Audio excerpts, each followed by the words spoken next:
warahmatullahi wabarakatuh. Perkenalkan, nama saya Amelia Rahmawati. Perkenalkan, nama saya Jimmy Fahman.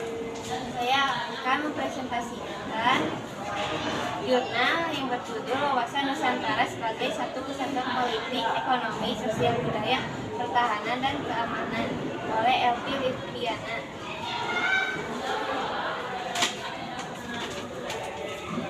Satu, rangkuman jurnal. Wawasan Nusantara merupakan cara pandang terhadap bangsa dengan tujuan menjaga persatuan dan kesatuan yang diwujudkan dengan mengutamakan kepentingan nasional dibandingkan kepentingan pribadi, kelompok atau golongan tertentu. Wawasan Nusantara sendiri digunakan sebagai pedoman motivasi, dorongan, dan rambu-rambu dalam menentukan kebijakan, keputusan, tindakan dalam penyelenggaraan negara tingkat pusat dan daerah maupun bagi seluruh rakyat Indonesia dalam kehidupan. Penerapan nyata wawasan Nusantara dapat dilakukan melalui cara berpikir, bersikap, bahkan berucap. Contoh penerapan wawasan Nusantara yaitu menjadikan Pancasila sebagai falsafah dan pedoman hidup bernegara serta bermasyarakat. Jika mengacu pada pengertian wawasan Nusantara, sebenarnya fungsi utama dari wawasan Nusantara adalah sebagai panduan, pedoman, acuan bagi bangsa Indonesia dalam bernegara. Fungsi wawasan Nusantara sendiri terbagi ke dalam 4 kategori, yaitu pertama, wawasan pertahanan dan keamanan nasional; kedua, wawasan kewilayahan Nusantara; ketiga, wawasan pembangunan; dan yang terakhir, konsep ketahanan negara. Sikap cinta tanah air yang diwujudkan dengan adanya sikap yang lebih diberatkan pada kepentingan bangsa di atas kepentingan pribadi.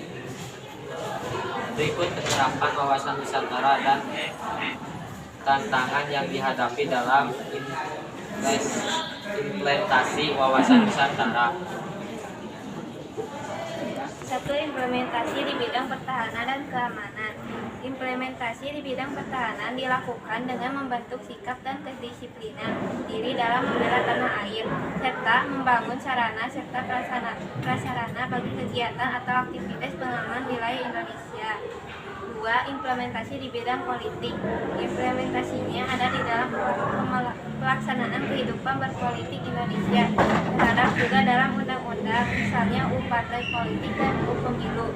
3. Implementasi di bidang ekonomi.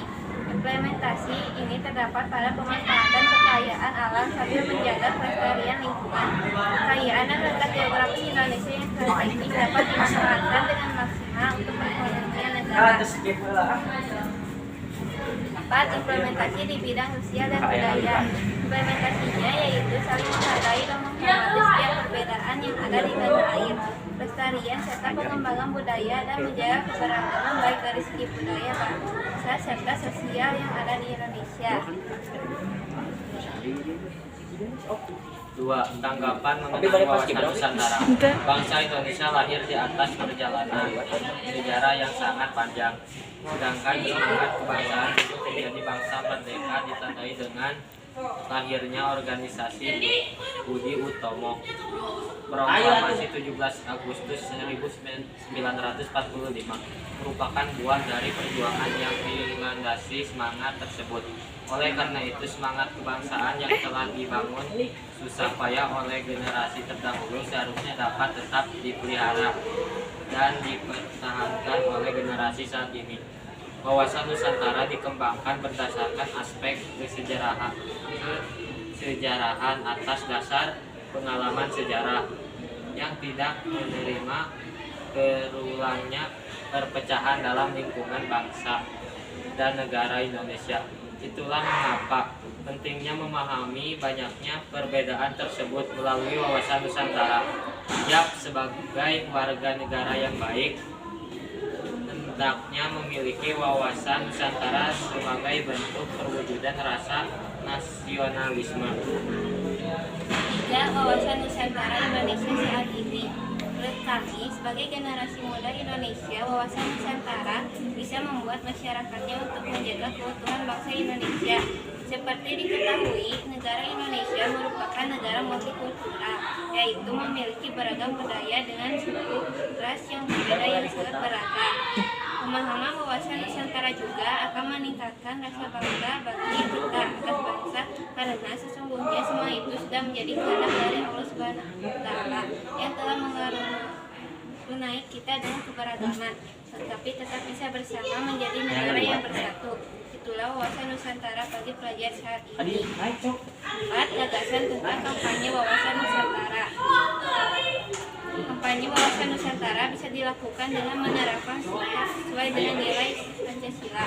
Karena itu, sikap yang bisa diterapkan dalam kehidupan sehari-hari bisa dilakukan seperti bertukar kata yang baik dan sopan, menjalankan perintah agama, saling menghargai, tidak membeda-bedakan satu sama lain, hidup rukun dan banyak hal positif lainnya yang bisa kita lakukan supaya bisa mewujudkan negara Indonesia supaya menjadi negara yang berdaulat, adil dan makmur. Sekian Sekian dari kami. Assalamualaikum warahmatullahi wabarakatuh.